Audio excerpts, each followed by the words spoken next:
Hallelujah. आप सभी को जय मसीह की। हम अनुग्रह मिनिस्ट्री की ओर से आप सभी का वेलकम करते हैं।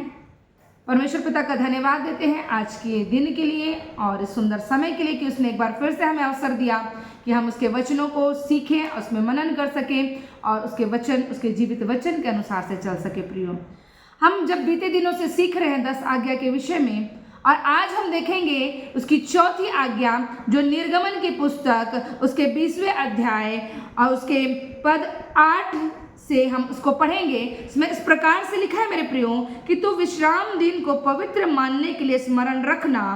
6 दिन तो तू परिश्रम करके अपना सब काम काज करना, परंतु 7वां दिन तेरे परमेश्वर यहोवा के लिए विश्राम दिन है। उसमें ना तो तू किसी भांति का कामकाज करना, और ना तेरा बेटा, ना तेरी बेटी, ना तेरा दास, ना तेरी दासी, ना तेरे पशु, ना कोई परदेसी जो तेरे फाटकों के भीतर हो, क्योंकि 6 दिन में यहोवा ने आकाश और पृथ्वी और समुद्र और जो कुछ उसमें है सबको बनाया और 7वें दिन विश्राम किया। इस कारण यहोवा ने विश्राम दिन को आशीष दी और उसको पवित्र ठहराया। हालेलुया। परमेश्वर का वचन यहाँ पर एक आज्ञा के रूप में लिखा गया है, मेरे प्रियो, कि जब हमने उत्पत्ति की पुस्तक में पढ़ा था वचनों को कि वहां पर परमेश्वर ने क्या किया, सृष्टि की। सृष्टि करने के बाद जब 6 दिनों में उसने पृथ्वी को रचा, मनुष्य को रचा, और 7वें दिन उसने क्या किया, विश्राम किया। यही आज्ञाएं आपको व्यवस्था विवरण 5वें अध्याय में भी मिलती है। और जब इन आज्ञाओं के विषय में परमेश्वर ने लिखा कि तू ऐसा ऐसा करना, ना तो तू कोई मूर्ति खोदना, ना उसको तू दंडवत करना, ना तो तू अपने परमेश्वर का नाम व्यर्थ लेना, ना ही कोई दुनिया जहान की बातों का, तो उसने एक आज्ञा ये भी ठहराया कि जब मैंने सृष्टि की, मैंने अपने काम को पूर्ण किया, 6 दिनों में मैंने विश्राम किया, तो इस विश्राम दिन को परमेश्वर ने क्या ठहराया, मेरे प्रियो, पवित्र ठहराया। परमेश्वर ने एक काम को कंप्लीट करके क्या किया, उसने रेस्ट किया, विश्राम किया, जिसको इब्रानी भाषा में या आप यूनानी भाषा में देखेंगे उसको लिखा है सब्त। सब्त का दिन था, सब्त का दिन ठहराया गया, जो 7वां दिन, जो आप देखेंगे यहूदियों के अनुसार से वो आज भी सब्त के दिन को मानते हैं, क्योंकि वो व्यवस्था के अनुसार से चलते हैं, मेरे प्रियो। और वो दिन है शनिवार का, उनके लिए वो दिन है शनिवार का, और वो शनिवार का दिन उनके लिए क्या है, सब्त का दिन है, विश्राम का दिन है, क्योंकि वो आज भी जो मूसा को परमेश्वर ने व्यवस्था दी थी उस व्यवस्था का पालन करते हैं। अब परमेश्वर ने, जब हम उत्पत्ति की पुस्तक जब पढ़ते हैं तो वहां पर हम जानते हैं परमेश्वर के कार्यों को कि किस प्रकार से परमेश्वर ने 6 दिनों तक की सृष्टि की और 7वें दिन उसने विश्राम किया और उस दिन को उसने पवित्र ठहराया। जब हम उत्पत्ति की पुस्तक 2वां अध्याय पढ़ते हैं, वहां पर लिखा है, यो आकाश और पृथ्वी और उनकी सारी सेना का बनना समाप्त हो गया और परमेश्वर ने अपना काम जिसे वो करता था 7वें दिन समाप्त किया और उसने अपने किए हुए सारे काम से 7वें दिन विश्राम किया। और परमेश्वर ने 7वें दिन को आशीष दी और पवित्र ठहराया, क्योंकि उसमें उसने सृष्टि की रचना के अपने सारे काम से विश्राम लिया। हालेलुया। हम जान रहे प्रियो, यहाँ पर परमेश्वर के कार्य को परमेश्वर ने पूर्ण किया और क्या किया, उससे विश्राम लिया। इसलिए परमेश्वर ने उस दिन को क्या ठहराया, पवित्र ठहराया, और मनुष्य को एक आज्ञा दी कि तुम भी इस दिन को क्या करना, पवित्र मानना। उस दिन तुम भी कोई काम, हमने देखा निर्गमन में, ना तुम, ना तुम्हारे बाल बच्चे, ना तुम्हारे नौकर चाकर, ना दास दासी, ना तुम्हारे नगर के अंदर अगर कोई परदेसी भी है, वो भी उस दिन कोई कार्य को ना करे। अब जब आप निर्गमन की पुस्तक पढ़ते हैं, वहां पर जब व्यवस्था के जब आप डिटेल में जाएंगे, वहां पर लिखा है कि अगर विश्राम दिन में कोई अगर कुछ कार्य को करता था तो उसके लिए ये नियम था कि उसको क्या करा जाए, नगर के चौराहे पर ले जाकर पथरवाह करके उसको क्या कर दिया जाए, मार डाला जाए। परमेश्वर ने उस दिन को इतना पवित्र ठहराया था। तो क्या जो परमेश्वर अपने कार्यों से विश्राम लेकर उस दिन को उसने पवित्र ठहराया। और मिस्र से जब इजरायली निकले, उनको जब आज्ञाएं दी गई, तो जब उनको ये आज्ञा मिली, चौथी आज्ञा, कि तो विश्राम दिन को क्या करना, अपने परमेश्वर के लिए स्मरण रखना, और उस दिन क्या करना, कोई काम काज ना करना, परंतु क्या करना है, परमेश्वर को स्मरण करना है। केवल उस दिन, वो दिन क्या करना है, आपको परमेश्वर को समर्पित करना है। आपको भी रेस्ट करना है, जैसे परमेश्वर ने रेस्ट किया वैसे ही आपको रेस्ट करना है। तो हम सोचते, आज जब कलीसिया का युग है, जब हम कलीसिया है, तो हमको हमारे मन में ये प्रश्न आता है, क्या हमें आज भी वो सब्त का दिन मानना चाहिए? क्या हमारे लिए भी सब्त का दिन है जो परमेश्वर ने ठहराया कि उसको क्या करना, विश्राम दिन को तू पवित्र मानना और मेरे लिए स्मरण करना वो दिन? क्या हम भी जो विश्राम दिन है, जो शनिवार का दिन, क्या इस चीज को हमको भी मानना है?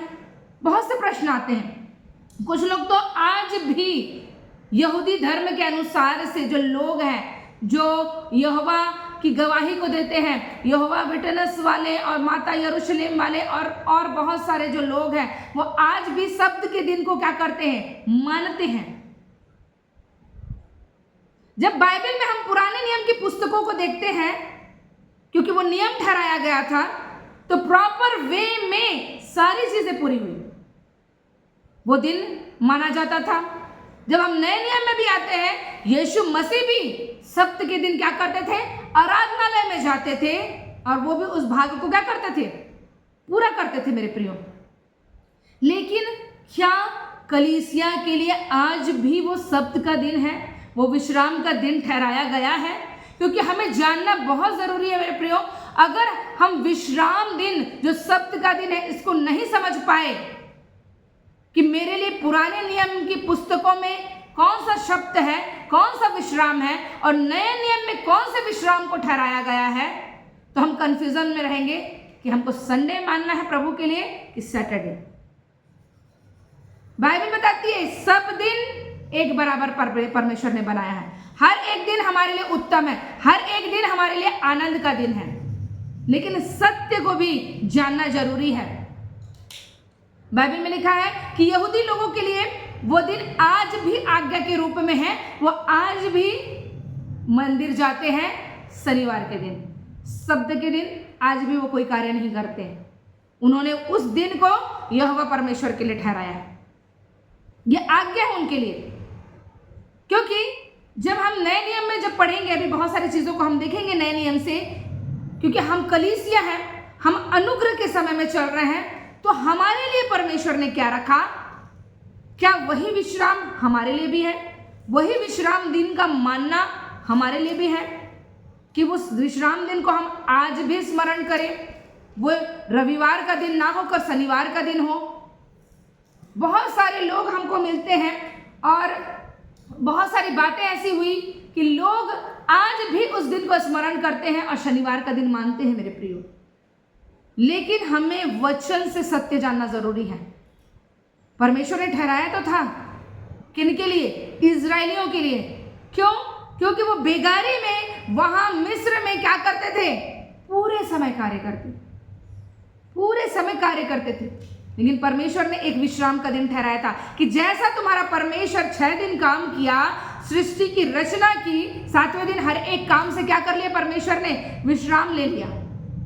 वैसे ही तुम्हें भी क्या करना है? मेरे लिए उस दिन को पवित्र मानना है और मुझे स्मरण करना है कि मेरे परमेश्वर ने उन दिनों में कैसे सृष्टि को रचा, कैसे मनुष्य को आशीष दिया और अपने काम से उसने विश्राम किया। उस दिन को मेरे लिए स्मरण रखना, परमेश्वर ने कहा। ये जो काम थे, ये जो आज्ञाएं हैं, चारों आज्ञाएं, ये किसके लिए है? परमेश्वर के लिए करने के लिए। आपको क्या नहीं करना? दूसरे को परमेश्वर नहीं मानना है, मूर्ति नहीं खोदना है, परमेश्वर का नाम व्यर्थ नहीं लेना है और विश्राम दिन को पवित्र मानना है। किसके लिए करना है आपको? ये काम परमेश्वर के लिए करना है। बाकी आगे की आज्ञा पढ़ेंगे, वो हमारे लिए दी गई है कि हमको किस रीति में चलना है। लेकिन ये 4 आज्ञाएं किसके लिए है? परमेश्वर के लिए, कि आपको परमेश्वर के लिए अपने आप को किस रीति से समर्पित करना है। लेकिन हम देखते हैं कि नए नियम में कुछ अलग हुआ। नए नियम में प्रभु यीशु मसीह के समय में, अनुग्रह के समय में कुछ अलग हो गया मेरे प्रियो। और उसके लिए हम एक इंसिडेंस को देखेंगे। कुछ कार्य हो रहा है प्रभु यीशु मसीह के समय में, और वो क्या कार्य है? यूहन्ना की पुस्तक, यूहन्ना रचित सुसमाचार, उसका 5 अध्याय पद 10 देखेंगे। जब आप 5वां अध्याय जब देखेंगे, वहां पर लिखा 38 वर्ष के रोगी को चंगा करना। जो 38 वर्ष से एक रोगी था, जो अपने मृत्यु शैया पर पड़ा हुआ है 38 साल से, और वो अपनी चंगाई को देख रहा है कि उस कुंड का जब पानी हिलाया जाता है स्वर्गदूतों के द्वारा, मुझे कोई उतारने वाला नहीं, मैं इसमें चंगा नहीं हो पाता, मैं किस रीति से क्या करूं, अपनी चंगाई को लूं। वो वेट कर रहा है। लेकिन हम देखेंगे 10वें पद में लिखा है, वो सब्त का दिन था। ठीक है, यहूदी नियम के अनुसार से वो कौन सा दिन था जिस दिन 38 वर्ष के लकवे के रोगी को प्रभु यीशु मसीह चंगा कर रहे हैं? वो कौन सा दिन था? बाइबल बता रही है वो सब्त का दिन था। इसलिए यहूदी उससे जो चंगा हुआ था कहने लगे, आज तो सब्त का दिन है, तुझे खाट उठाना उचित नहीं। जब आप आगे ऊपर पढ़ेंगे तो किस रीति से प्रभु यीशु मसीह उसके पास जाते हैं, तो क्या चाहता है? क्या तू चंगा होना चाहता है? वो बोल रहा है, वहां पर अपने बातों को रख रहा है, मेरे को पानी में उतारने वाला कोई नहीं, जब स्वर्गदूत उस जल को हिलाते हैं तो मुझे वहां ले जाने वाला कोई नहीं, तो मैं कैसे चंगा होऊंगा? लेकिन चंगाई उसके सामने खड़ी है, स्वयं परमेश्वर उसके सामने खड़े हैं। प्रभु यीशु मसीह ने वहां पर क्या कहा उसको, उस बीमार को, कि अपनी खाट उठा। जब आप उसका 8वां पद पढ़ोगे, यीशु ने उससे कहा, उठ, अपनी खाट उठा और चल फिर। और वह मनुष्य क्या हो गया? तुरंत चंगा हो गया। कौन सा दिन था? 10वें पद में बता रहा है, सब्त का दिन था, जिस दिन क्या करना है? विश्राम करना है, कोई काम नहीं करना है।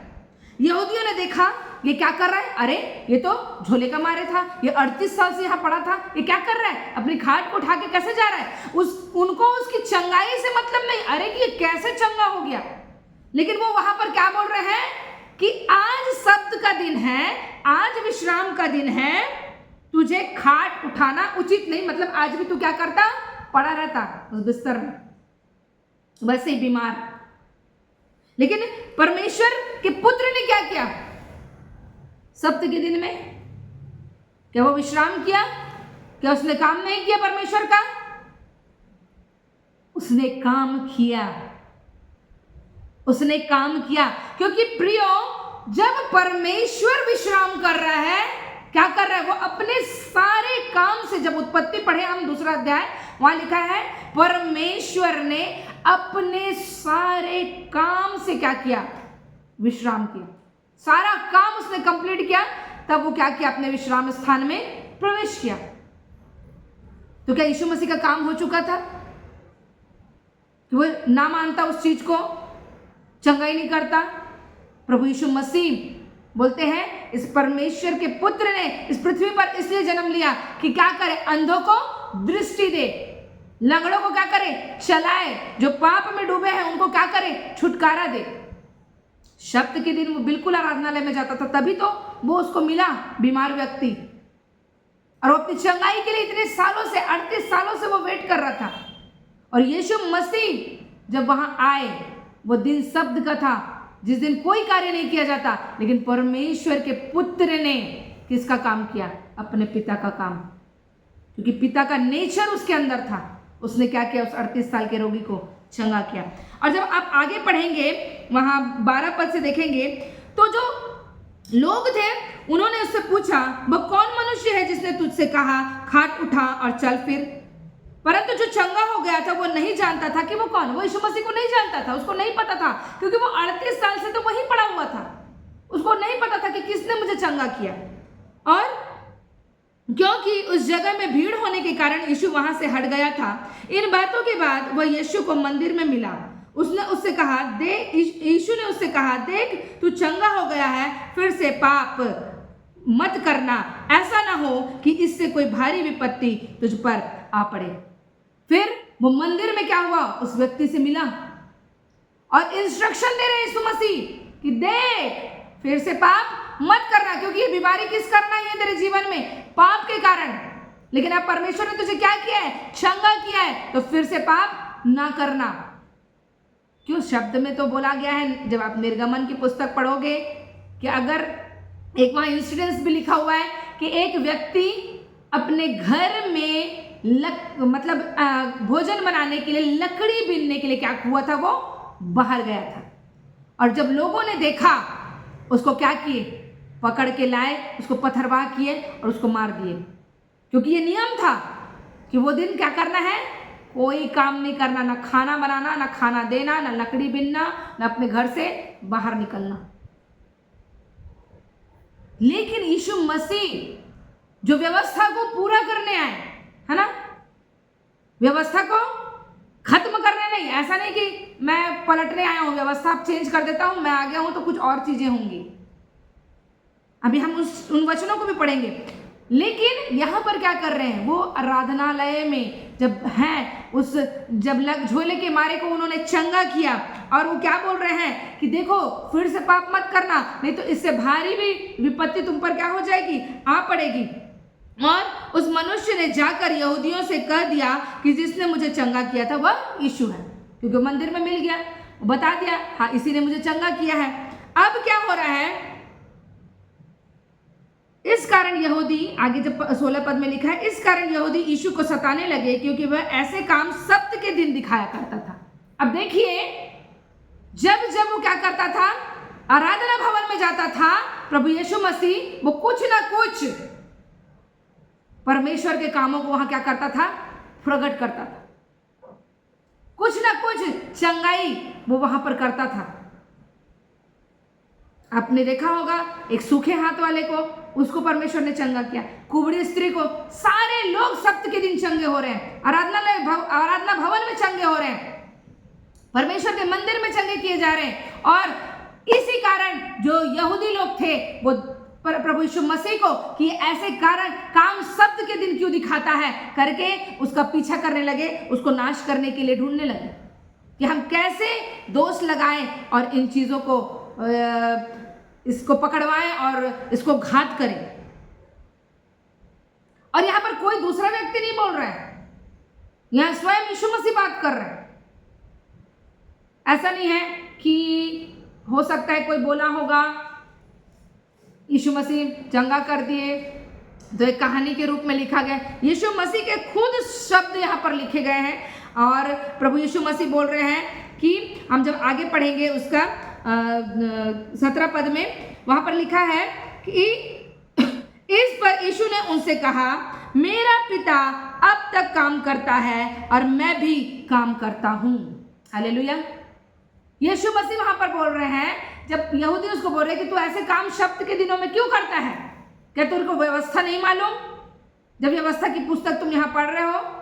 तो यीशु मसीह क्या बोल रहे हैं वहां पर कि मेरा पिता जो है वो अब तक क्या कर रहा है, काम कर रहा है, इसलिए मैं भी क्या कर रहा हूं, अपने काम को पूरा कर रहा हूं। वो किस पिता की बात कर रहे थे, हम अच्छी तरह जानते हैं। यीशु मसीह का जो पिता है वो पवित्र आत्मा परमेश्वर, और हम जानते हैं चंगाई का काम, छुटकारे का काम, आजादी का काम उसके अंदर होकर कौन कर रहा था, वही पवित्र आत्मा परमेश्वर। इसलिए प्रभु यीशु मसीह बोल रहे हैं कि मेरा पिता जो मेरे अंदर से होकर काम कर रहा है, इसलिए वो भी काम कर रहा है और मैं भी क्या कर रहा हूं, काम करता हूं। क्योंकि जब हम यूहन्ना रचित सुसमाचार उसका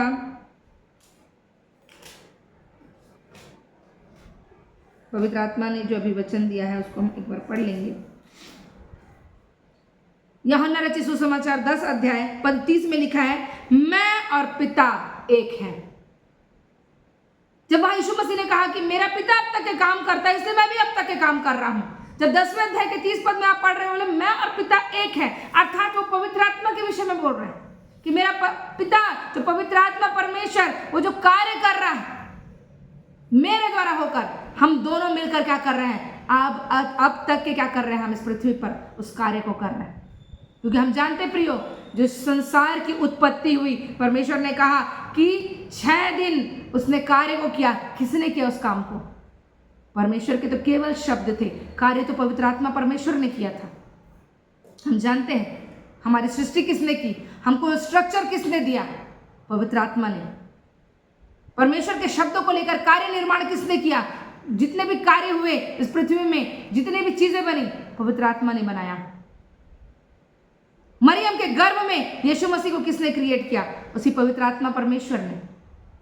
इसलिए यीशु मसीह जहां जहां पिता कह रहे हैं वो पवित्र आत्मा को कह रहे हैं। और यीशु मसीह ने ही पिता के काम को इस पृथ्वी में क्या किया है, प्रकट किया है मेरे प्रियो।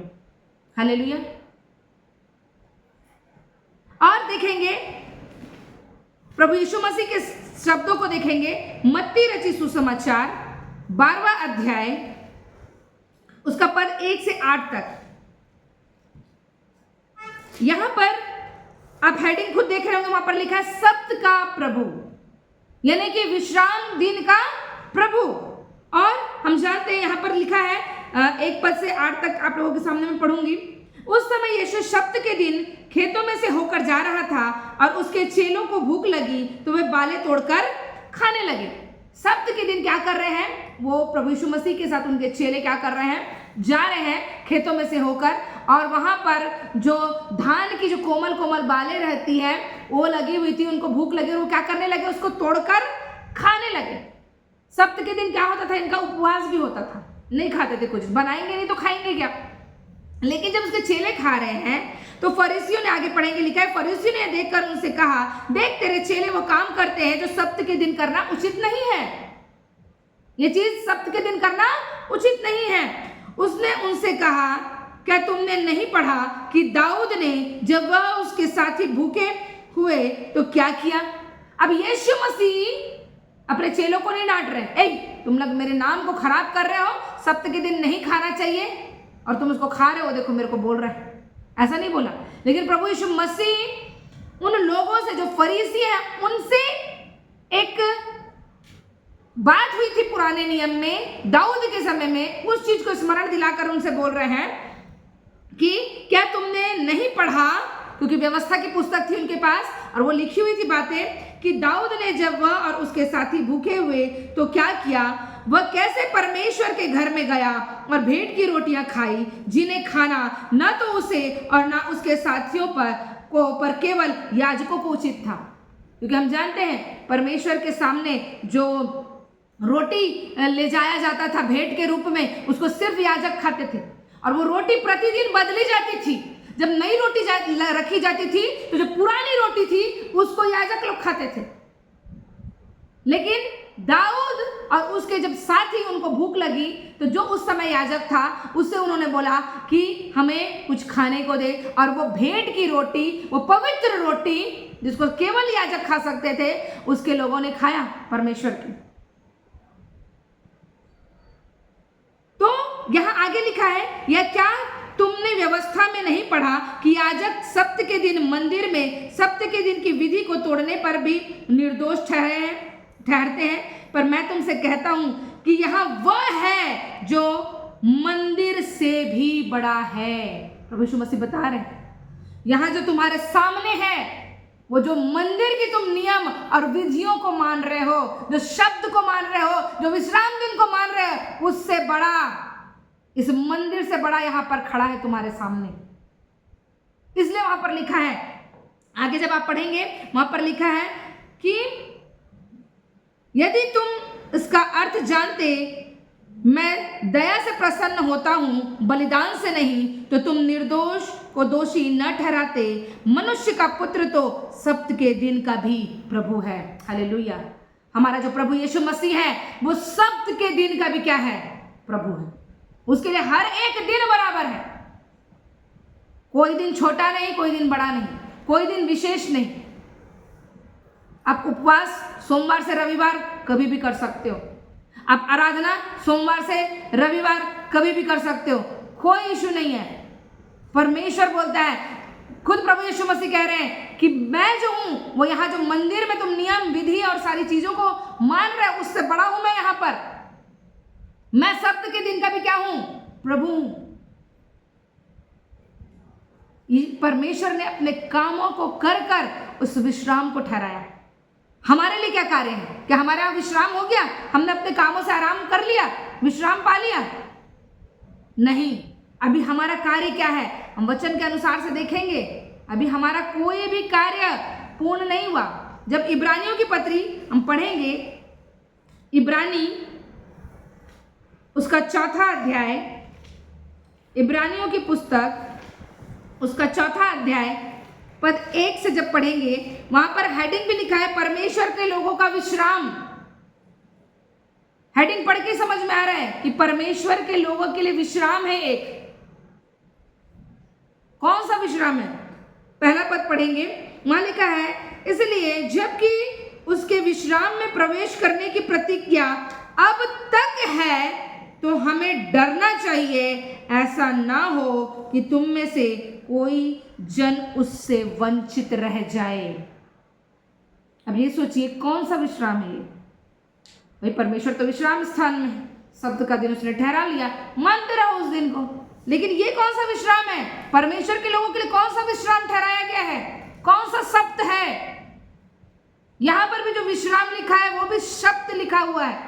ये कौन सा विश्राम का दिन है जो परमेश्वर के लोगों के लिए ठहराया गया है? और बाइबल बता रही है कि हमें डरना चाहिए। सोचिए, एक तरफ बोलता है परमेश्वर मैंने तुम्हें डर और भय की आत्मा नहीं दी, अब यहां बोल रहा है हमें डरना चाहिए, ऐसा ना हो कि तुम में से कोई जन उससे क्या रह जाए, वंचित रह जाए। क्योंकि हम जानते प्रियो, परमेश्वर का वचन कहता है कि उसने सृष्टि के आरंभ से अपने लोगों के लिए एक भले कार्य को उसने तैयार करके रखा है कि उस कार्य को हम पृथ्वी में प्रकट करें, और उसके बाद प्रभु के लोगों के लिए एक विश्राम है। और जब हम इस अध्याय को पढ़ते हैं पद 1 से लेकर, जब आप पूरा इसको पढ़ोगे पद 13 तक, आपको क्लियर हो जाएगा कि कुछ विश्राम जो है उसके लोगों के लिए रखा गया है। परमेश्वर के लोगों के लिए एक विश्राम ठहराया गया है मेरे प्रियो। जब तीसरा पद पढ़ते हैं आप, वहां पर लिखा है, परंतु हम जिन्होंने विश्वास किया है उस विश्राम में प्रवेश करते हैं, जैसा उसने कहा, मैंने अपने क्रोध में शपथ खाई है कि वे मेरे विश्राम में प्रवेश करने न पाएंगे, यद्यपि जगत की उत्पत्ति के समय से उनके काम पूरे हो चुके थे। सोचिए कौन सा काम? जगत की उत्पत्ति से किसका काम पूरा हुआ? परमेश्वर का। क्या हमारा हो गया? क्या हमारा विश्राम पूरा हो चुका है, कंप्लीट? नहीं। परमेश्वर का वचन कह रहा है कि उसने उसके विश्राम में प्रवेश करना है। हमको विश्राम में प्रवेश करने के लिए एक समय ठहराया है। और जब भजन संहिता पढ़ते हो आपको उसी का रेफरेंस वर्ड मिलेगा, वहां पर यही जो हमने पढ़ा वचन, भजन संहिता 95 उसके 11 पद में दाऊद लिखता है कि इस कारण मैंने क्रोध में आकर शपथ खाई कि ये मेरे विश्राम स्थान में कभी प्रवेश करने ना पाएंगे। जो विश्राम है परमेश्वर का एक स्थान है, हम दिल से जोड़ देते हैं।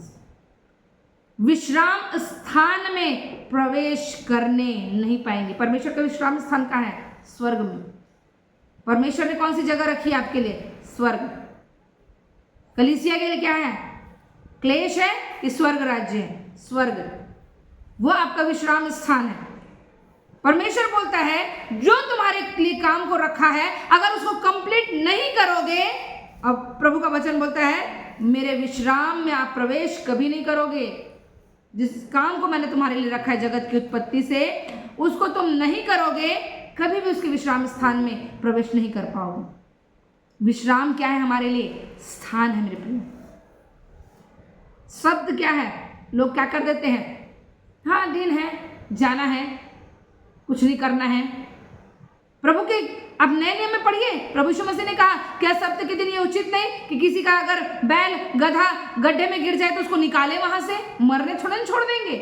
जानवर बेचारा उसको कुछ नहीं पता, ऐसा कर सकते हैं क्या? सप्ताह करके नहीं, गड्ढे में गिर गया मरने दो। प्रभु यीशु ने कहा नहीं, ऐसा नहीं करते। उस दिन क्या करना है आपको? भले कामों को करना है, क्योंकि वो दिन किसका है? परमेश्वर का। परमेश्वर के कामों को प्रकट करना है। इसलिए यीशु मसीह ने कहा कि मेरा पिता अब तक के काम करता है, इसलिए मैं सब्त के दिन क्या कर रहा हूं, चंगा कर रहा हूं। क्योंकि मैं अपने से चंगा नहीं कर रहा, मेरे अंदर जो मेरा पवित्र आत्मा पिता है वो मुझ में होकर क्या कर रहा है, इस कार्य को अभी तक के कर रहा है। हालेलुया। अगर पवित्र आत्मा परमेश्वर उनके अंदर नहीं होते तो क्या यीशु मसीह काम को कर सकते थे? नहीं, वो भी एक मनुष्य के रूप में थे, इसलिए वो बोलते मनुष्य का पुत्र, मनुष्य का पुत्र। ठीक उसी प्रकार वैसे परमेश्वर अपने विश्राम स्थान में हमें क्या करना चाहता है मेरे प्रियो, पहुंचाना चाहता है। हम देखेंगे निर्गमन की पुस्तक 3 अध्याय, निर्गमन की पुस्तक 3 अध्याय पद 8। अब विश्राम बोल दिए। हाँ, विश्राम, क्या विश्राम, कैसा, कौन सा दिन? वो दिन होता होगा रेस्ट करना होता होगा, आराम करना होता होगा, अरे चलो चद्दर तानो सो जाओ, क्योंकि आज तो विश्राम करना है, क्योंकि परमेश्वर ने तो काम कंप्लीट कर दिया। अरे भाई, परमेश्वर ने कंप्लीट किया है ना, आपने किया है क्या? 3:8 में लिखा है कि जब हम जानते हैं मूसा की बुलाहट हुई, मूसा को परमेश्वर ने बुलाया किसी काम को करने के लिए। ध्यान से सुनेंगे और समझेंगे। परमेश्वर ने 6 दिन काम किया, विश्राम किया, लेकिन उसके लोगों के लिए उसने कार्य को ठहराया। अब क्या करना था मूसा को? मूसा की क्या बुलाहट थी? मिस्र से इजरायलियों को क्या करना है, उसको निकालना है। अब वहां लिखा है 8वें पद में, इसलिए अब मैं उतर आया हूं कि उन्हें मिस्रियों के वश से छुड़ाऊं और उस देश से निकाल कर एक अच्छे और बड़े देश में, जिसमें दूध और मधु की धारा बहती है, अर्थात कनानी, हित्ती, एमोरी, परिज्जी, हिब्बी और यबूसी लोगों के स्थान में पहुंचाऊं। मैं क्या करूं? मिस्र से निकाल के उनको कहां पर ले जाऊं? उस स्थान में जो मैंने अब्राहम के समय में क्या की थी, वाचा बांधी थी मैंने, कि उस देश में जहां पर दूध और मधु की धारा बहती है, मैंने एक वाचा बांधी है। इस कार्य को मैं क्या करूं? पूरा करूं। मैं उस विश्राम स्थान में उनको क्या करूं? पहुंचा सकूं। उस देश में उनको क्या कर सकूं? पहुंचा सकूं। परमेश्वर का विश्राम एक बार में नहीं खत्म हो गया। अगर आप देखोगे, ये सोचोगे कि आदम और हवा को ही बनाकर परमेश्वर ने अपने काम से विश्राम ले लिया, तो जब कैन और हाबिल के बीच में युद्ध हुआ, उसने अपने भाई हाबिल का घात किया और कैन कहाँ पहुंच गया? एक दूसरे नगर में गया और वहां पर एक स्त्री ब्याही उसने। तो ये नगर कब बन गया? वहां पर दूसरे लोग कहाँ से पैदा हो गए? बहुत सारी चीजें हैं जो आप नहीं समझ सकते। अगर बाइबल में हर एक चीज डिटेल में लिखा रहता तो बाइबल बताती है कि ये पुस्तकें इस पृथ्वी में भी नहीं समाती। परमेश्वर ने अपने काम से, एक स्टार्टिंग काम से उसने विश्राम लिया। उसका काम आज तक इस पृथ्वी पर क्या है मेरे प्रियो? प्रकट है। हालेलुया। क्या हमारे लिए व्यवस्था है? क्या मैं, अगर आज अनुग्रह का समय है, प्रभु यीशु मसीह आए अनुग्रह को लेकर, तो मैं अनुग्रह के समय में हूं, तो क्या आज भी मेरे को व्यवस्था में चलना है, व्यवस्था का पालन करना है? बहुत सारी चीजें आती हैं दिमाग में। हमको ज्यादा दिमाग नहीं लगाना है, परंतु ज्यादा वचन को मनन करना है। यशायाह की पुस्तक देखेंगे, यशायाह की पुस्तक 48 अध्याय, यशायाह 48 वर्स 17 और 18। वहां पर देखेंगे कि परमेश्वर का वचन क्या कर रहा है। अपने ये जो पवित्र वचन है ना मेरे प्रियो, ये हमसे बात करता है। ये हमको बताता है कि क्या सत्य है, क्या असत्य है, किस रीति से आपको वचन के अनुसार से चलना है। हम देखेंगे यशायाह 48 उसका 17 और 18। वहां पर इस प्रकार लिखा है, यहोवा से तेरा छुड़ाने वाला और इजराइल का पवित्र है, वो यूं कहता है, मैं ही तेरा परमेश्वर यहोवा हूं, जो तुझे तेरे लाभ के लिए शिक्षा देता हूं और जिस मार्ग में तुझे जाना है उसी मार्ग पर तुझे ले चलता हूँ। भला होता कि तूने मेरी आज्ञाओं को ध्यान से सुना होता, तब तेरी शांति नदी के समान और तेरा धर्म समुद्र की लहरों के समान होता। प्रियो, बाइबल बता रही है कि परमेश्वर जो है वो हमारे लाभ के लिए हमें ये शिक्षा को दे रहा है। उसने व्यवस्था बनाई, उसने आज्ञाएं बनाई, उसने अपने नियम को हमको दिया। किस लिए? कि हमारा लाभ हो। हमारे लिए उसने कार्य को नियुक्त किया। क्या कार्य है? अब मत्ती 28 अध्याय पढ़ते हैं, 18 पद में क्या लिखा है? जाओ इस जगत में क्या करो? सुसमाचार सुनाओ, लोगों को पिता पुत्र पवित्र आत्मा के नाम से बपतिस्मा दो और मैंने जो आज्ञाएं तुम्हें मानना सिखाई है। यीशु मसीह बोल रहे हैं, किसी और के शब्द नहीं है वहां पर। यीशु मसीह, मैंने जो तुमको सिखाया है, मैंने जो इस पृथ्वी में करके दिखाया है, उनको भी सिखाओ और देखो जगत के अंत तक मैं तुम्हारे साथ हूं। हमने इब्रानियों में देखा, हमारे लिए एक विश्राम ठहराया है परमेश्वर ने, अभी हम विश्राम में नहीं है, तो कौन सा विश्राम दिन मुझे मानना है? वही पुराने नियम वाला, वही व्यवस्था वाला? परमेश्वर बोल रहा है मैं तुमको जो शिक्षा दे रहा हूं, मेरी जो आज्ञा है वो तुम्हारे लाभ के लिए है। तो हम क्या है, उसकी शिक्षा को भी नहीं तोड़ सकते। ये नहीं बोल सकते अरे सप्त का दिन फिर नहीं मानना चाहिए हमको, है ना, क्योंकि वो तो परमेश्वर की आज्ञा है। निर्गमन उसका 19 अध्याय, जो आप आज्ञाएं पढ़ रहे हैं उसके पहले देखेंगे कि क्या बातें हो रही है। 19 अध्याय, जब परमेश्वर ने मूसा को सीनै पर्वत पर बुलाया उन आज्ञाओं को देने के लिए, वहां की बातें हैं। 19 अध्याय पद 5 और 6 में लिखा है, इसलिए अब यदि तुम निश्चय मेरी मानोगे और मेरी वाचा का पालन करोगे तो सब लोगों में से तुम ही मेरा निज धन ठहरोगे। समस्त पृथ्वी तुम मेरी है और तुम मेरी दृष्टि में याजकों का राज्य, पवित्र जाति ठहरोगे। जो बातें तुझे इजरायलियों से कहनी है वह यही है। परमेश्वर की एक आज्ञा है मेरे प्रियो, हमको उसको मानना है, तोड़ना नहीं है। लेकिन सही क्या है इसको भी जानना जरूरी है। परमेश्वर बोलता है अगर मेरी आज्ञाओं को मानोगे, मेरे नियमों को और मेरी विधियों को, तुम मेरे नियमों और विधियों पर चलोगे, मेरी वाचाओं का पालन करोगे, तो तुम मेरा निज धन ठहरोगे। मेरा निज धन, हम किसकी संपत्ति है? हम कौन है? हम प्रभु के लोग हैं, हम उसकी संतान हैं। हम अपने बच्चों को अपनी संपत्ति मानते हैं ना, हाँ हमने पैदा किया है, हम उसके भविष्य को बनाते हैं, हम उनको अच्छे अच्छे स्थानों में चाहते हैं कि अच्छा जॉब मिले, अच्छे स्थान में रहे हमारे बच्चे। क्यों? क्योंकि हमने उन्हें क्या किया है? पैदा किया है, तो हम अपने अधिकार को दिखाते हैं। वैसे परमेश्वर बोल रहा है मैंने जब तुमको रचा है, तुम एक धन हो मेरे लिए, एक संपत्ति हो मेरे लिए।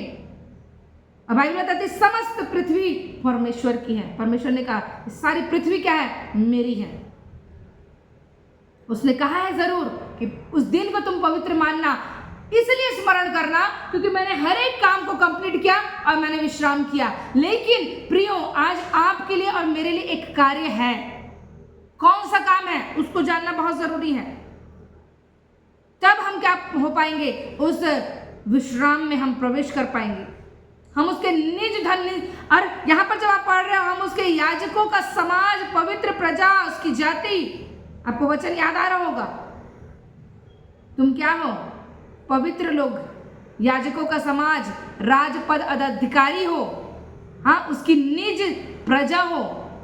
नए नियम में लिखा है वचन, सारे वचन क्या किए गए हैं? कोड किए गए हैं। पुराना नियम नया नियम अलग नहीं है, कोई चीजें बदली नहीं है, चीजें वही है, लेकिन आपको सत्य को जानना है। हमारे लिए क्या है? मैंने कहा हम विश्राम स्थान में प्रवेश करने के लिए तैयार किए जा रहे हैं। परमेश्वर ने पुराने नियम में कुछ व्यवस्थाओं को दिया, वो व्यवस्था पर नहीं चल पाए, पाप किया, पाप बढ़ा, मलाकी के बाद में परमेश्वर ने छोड़ दिया। किसी की प्रार्थना के कारण प्रभु यीशु मसीह आए, प्रभु यीशु मसीह के आने से अनुग्रह का समय आया। अनुग्रह के समय में प्रभु यीशु मसीह किस रीति से उस व्यवस्था को पूरा किए और उसने कौन से दिन को हमारे लिए ठहराया है, हम आगे देखेंगे। प्रियो, हमारे लिए कौन सा विश्राम है इसको जानना बहुत जरूरी है। हमारे लिए कौन सा विश्राम है इसको जानना जरूरी है मेरे प्रियो। हर एक दिन विश्राम दिन नहीं है, हर एक दिन उत्तम है, लेकिन मेरे लिए